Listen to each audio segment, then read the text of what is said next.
kita lanjut untuk bagian kedua, yaitu kita akan membahas tentang konsep kepemimpinan. Ya, konsep kepemimpinan itu yang pertama yang harus kita ketahui adalah definisi kepemimpinan.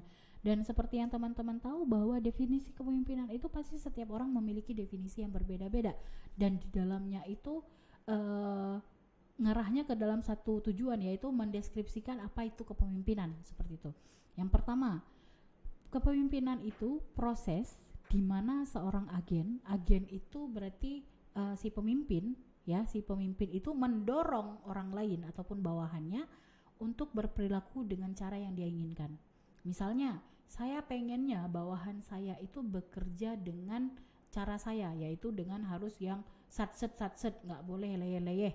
Nah, berarti bagaimana cara dia mendorong orang lain untuk mengikuti caranya dia? Itu definisi kepemimpinan nomor pertama. Yang kedua, kepemimpinan itu juga merupakan tindakan yang fokus kepada sumber daya untuk menciptakan peluang yang diinginkan. Jadi seperti yang saya jelaskan tadi, setiap organisasi itu pasti memiliki tujuan yang harus dicapai.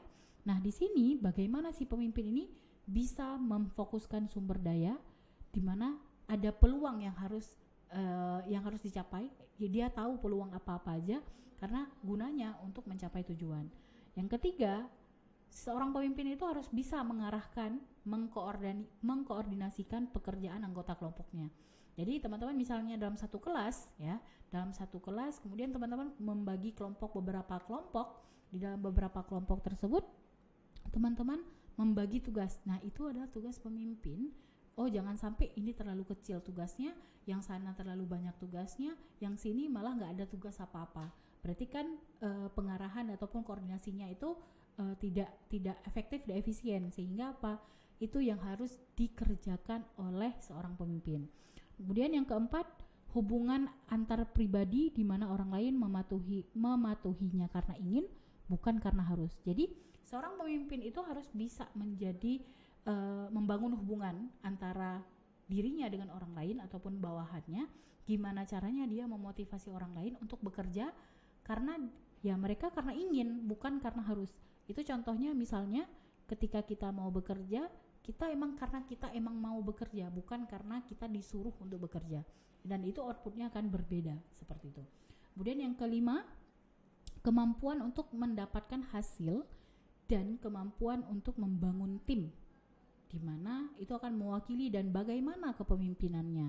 Nah, ini juga definisi dari kepemimpinan. Jadi dia harus memiliki kemampuan untuk membangun tim. Jangan sampai apa gunanya pemimpin kalau seandainya satu tim aja itu terjadi pecah belah, seperti itu. Kemudian yang keenam, seorang pemimpin itu juga memiliki definisi proses mempengaruhi kelompok yang terorganisir untuk mencapai tujuan.